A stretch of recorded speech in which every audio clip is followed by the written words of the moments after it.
Assalamualaikum warahmatullahi wabarakatuh. Halo teman-teman semua. Perkenalkan, aku Nidia Azmi dari Fakultas Ekonomi, Prodi Manajemen, Universitas Singapura Bangsa Karawang.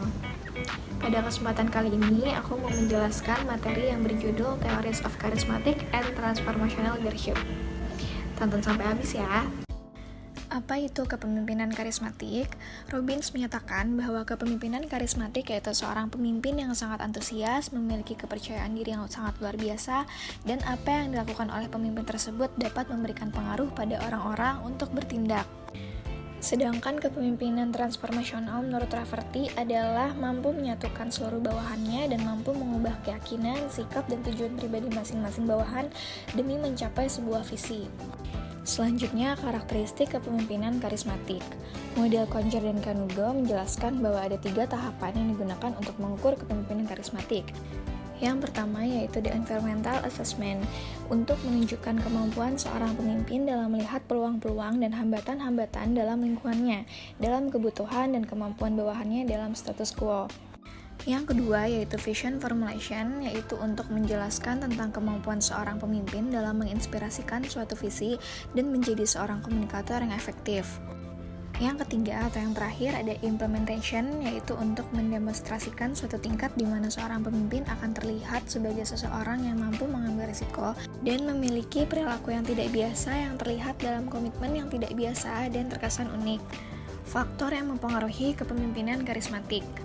Beberapa hal proses mempengaruhi dalam kepemimpinan karismatik terhadap bawahannya, diantaranya yang pertama, identifikasi pribadi, yaitu suatu proses mempengaruhi yang dapat terjadi bagi sejumlah pengikut pemimpin karismatik.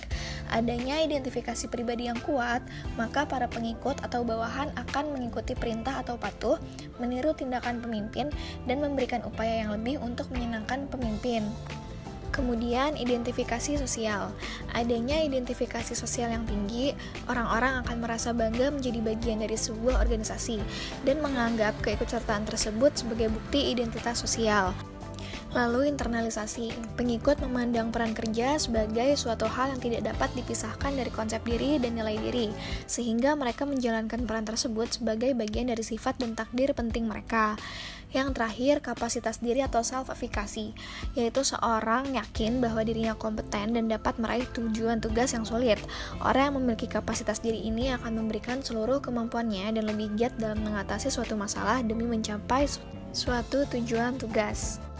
Dimensi kepemimpinan karismatik. Concher dan Kanugo menyatakan kepemimpinan karismatik memiliki 6 dimensi, yaitu yang pertama vision and articulation atau visi dan artikulasi. Kepemimpinan karismatik memiliki visi yang dijadikan sebuah tujuan ideal untuk masa depan dan dapat mengklarifikasikan atau menjelaskan misi yang disampaikan terhadap bawahan. Yang kedua, personal risk atau risiko pribadi. Seorang pemimpin berani mengambil risiko pribadi yang besar, mengeluarkan biaya yang besar, dan mengorbankan dirinya untuk mencapai sebuah visi. Yang ketiga, sensitivity to the environment atau sensitif terhadap lingkungan. Pemimpin yang dapat melakukan perhitungan secara realistis terhadap lingkungannya dan kebutuhan sumber daya untuk mengantisipasi terjadinya perubahan. Yang keempat, sensitivity to member atau sensitif terhadap anggota. Pemimpin yang dapat menerima orang lain dan bertanggung jawab atas segala kebutuhan dan perasaan mereka. Yang kelima, unconventional behavior atau perilaku di luar aturan. Pemimpin yang memiliki perilaku yang baru dan bertolak belakang dengan perilaku atau kebiasaan untuk mencapai sebuah perubahan yang lebih baik. Yang keenam, self-efficacy atau kapasitas diri. Pemimpin mengeluarkan atau mengerahkan seluruh kemampuannya dan lebih giat untuk menyelesaikan sebuah masalah untuk mencapai sebuah tujuan. Karakteristik kepemimpinan transformasional. Karakteristik kepemimpinan ini menurut Avolia dan kawan-kawan adalah sebagai berikut. Yang pertama, idealize influence atau pemimpin harus menjadi contoh yang baik yang dapat diikuti oleh karyawannya sehingga akan menghasilkan rasa hormat dan percaya kepada pemimpin tersebut. Yang kedua, inspirational motivation. Pemimpin harus bisa memberikan motivasi dan target yang jelas untuk dicapai oleh karyawannya. Yang ketiga, intellectual simulation. Pemimpin harus merangsang karyawannya untuk memunculkan ide-ide dan gagasan baru. Pemimpin juga harus membiarkan karyawannya menjadi problem solver dan memberikan inovasi-inovasi baru di bawah bimbingannya. Yang terakhir yaitu individualized consideration. Pemimpin harus memberikan perhatian, mendengarkan keluhan, dan mengerti kebutuhan karyawannya. Seluruh dimensi tersebut jika dilaksanakan dengan baik, maka akan membantu dan memaksimalkan peran pemimpin dalam perusahaan. Selanjutnya, prinsip-prinsip kepemimpinan transformasional. Prinsip-prinsip yang harus diciptakan oleh seorang pemimpin transformasional menurut Eric Ries dalam Wilson Wijaya yaitu: yang pertama yaitu simplifikasi. Keberhasilan dari kepemimpinan diawali dengan sebuah visi yang akan menjadi cermin dan tujuan bersama.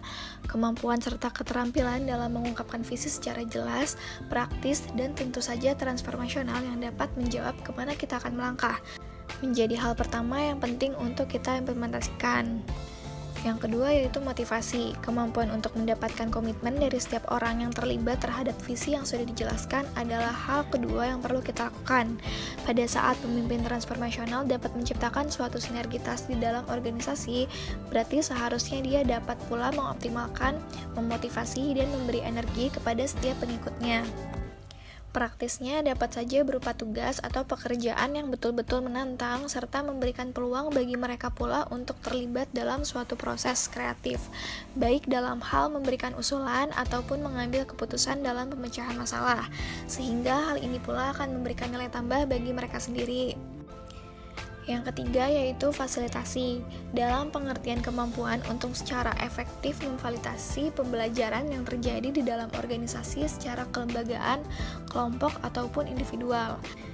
Hal ini akan berdampak pada semakin bertambahnya modal intelektual dari setiap orang yang terlibat di dalamnya.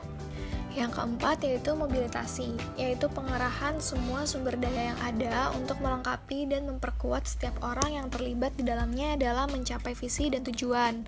Pemimpin transformasional akan selalu mengupayakan pengikut yang penuh dengan tanggung jawab. Yang kelima yaitu siap siaga, kemampuan untuk selalu siap belajar tentang diri mereka sendiri dan menyambut perubahan dengan paradigma baru yang positif. Yang terakhir, tekad, yaitu tekad bulat untuk selalu sampai pada akhir. Tekad bulat untuk menyelesaikan sesuatu dengan baik dan tuntas. Untuk ini tentu perlu pula didukung oleh pengembangan disiplin, spiritualitas, emosi, dan fisik serta komitmen. Selanjutnya ada faktor-faktor yang mempengaruhi kepemimpinan transformasional. Menurut Davis, terdapat beberapa faktor-faktor yang mempengaruhi gaya kepemimpinan ini. Yang pertama, para pekerja yang benar-benar menunjukkan komitmen tinggi terhadap organisasi mempunyai kemungkinan yang jauh lebih besar untuk menunjukkan tingkat partisipasi yang tinggi dalam organisasi. Yang kedua, memiliki keinginan yang lebih kuat untuk tetap bekerja pada organisasi yang sekarang dan dapat terus memberikan sumbangan bagi pencapaian tujuan. Yang ketiga, sepenuhnya melibatkan diri pada pekerjaan mereka, karena pekerjaan tersebut adalah mekanisme kunci dan saluran individu untuk memberikan sumbangan bagi pencapaian tujuan organisasi. Perbedaan kepemimpinan karismatik dan kepemimpinan transformasional. Fokus utama kepemimpinan karismatik adalah pada kepribadian dan daya tarik pribadi pemimpin. Pemimpin karismatik seringkali melakukan pendekatan kepemimpinan dengan mengendalikan pesona dan daya tarik pemimpin yang menciptakan inspirasi dan pengabdian bawahannya, sedangkan kepemimpinan transformasional melakukan pendekatan kepemimpinan yang menyebabkan perubahan pada individu dan sistem sosial melalui visi kolektif. Pemimpin karismatik sering memiliki pengaruh yang kuat dalam jangka pendek karena daya tarik pribadi mereka. Namun, pengaruh ini mungkin tidak berlangsung lama setelah mereka meninggalkan posisi kepemimpinan. Di sisi lain, pemimpin transformasional memiliki pengaruh yang berkelanjutan dan berkesinambungan dalam jangka panjang. Mereka menciptakan budaya dan sistem yang memungkinkan perubahan berlanjut bahkan setelah mereka tidak lagi menjadi pemimpin. Lalu apa persamaan di antara kedua kepemimpinan tersebut? Kepemimpinan karismatik dan transformasional memiliki persamaan yang mendasar. Kepemimpinan ini melibatkan pengembangan dan komunikasi yang inspiratif dan memiliki kemampuan untuk menggambarkan masa depan yang menarik dan memotivasi para bawahannya untuk mempengaruhi dan memotivasi orang lain. Pemimpin karismatik dan transformasional menggunakan daya tarik pribadi mereka dan kepercayaan untuk mempengaruhi dan memotivasi orang lain agar mencapai hasil yang lebih baik. Mana yang lebih unggul antara kepemimpinan karismatik dan kepemimpinan transformasional? Menurut Horin Inlia Amalia Corey, Beliau mengemukakan bahwa kepemimpinan transformasional lebih unggul karena kepemimpinan tersebut menghasilkan tingkat upaya dan kinerja para pengikutnya yang melampaui apa saja yang bisa dicapai. Sedangkan pemimpin karismatik menginginkan pengikutnya untuk mengikuti pandangannya dan tidak perlu memikirkan hal-hal yang lain. Beliau juga mengatakan bahwa pemimpin yang transformasional tidak hanya memberikan visi, tetapi pemimpin transformasional juga mendorong para pengikutnya untuk mengimplementasikan visi tersebut. Sekian materi yang dapat dipaparkan, kurang lebihnya mohon maaf. Terima kasih.